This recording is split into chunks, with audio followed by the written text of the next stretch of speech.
to progress your exercises into an abduction externally rotated position. We want those anterior muscles, the subscapularis, potentially long head of biceps, to do the work to stabilise the front of the shoulder. Infraspinatus helps retract the humeral head, so we want to work that as well.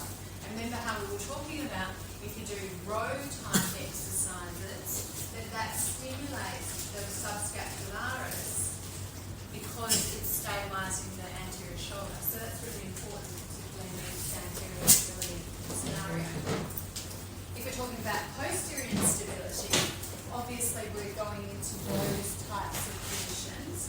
We're going to start with pulling exercises first, where we strengthen the posterior cuff and put it into positions of ease before we go into pushing exercises.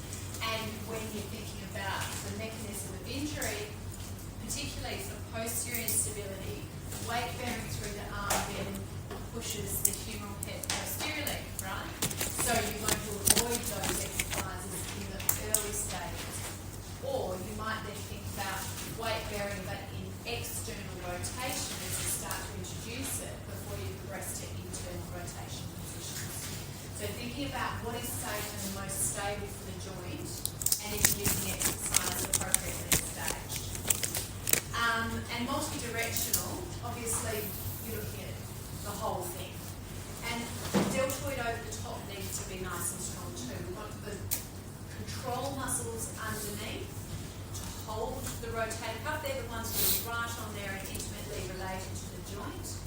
We want the big power muscles, good bulky shoulders. That's how we want to support and protect the shoulders. Give them as many muscle layers over the top to hold those shoulder joints together.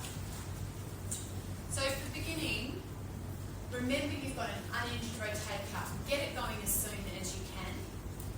We want early activation for that glenohumeral joint stability. We don't want to decondition the muscles. There's no point getting weaker to then get stronger. We want to come in. Remember the population we're talking about here. These are people playing sport. They're active, they're healthy. They've already got muscle. Don't make life harder for them by making them stop everything, because then they're going to lose muscle and then they've got to get it back. That's always the hardest part. Working is safe range of movement. So whichever direction they have dislocated, work in those safe ranges first and then progress into the more challenging ranges, whether it's across body, whether it's up overhead, whether it's and adding force and weight to that, and continue to encourage confidence. So we talked about that biopsychosocial model. It's a bio-injury. There are psychosocial components because they're going to be nervous about moving their arm. They're going to be worried that they're going to dislocate. It's not a comfortable position. It's not a comfortable injury, so you don't want to do that again. They're going to be trying to avoid that. So everything you do should be reinforcing that confidence, reinforcing that this is safe for you, you can be strong in this position, and you can safely go back to sport. So,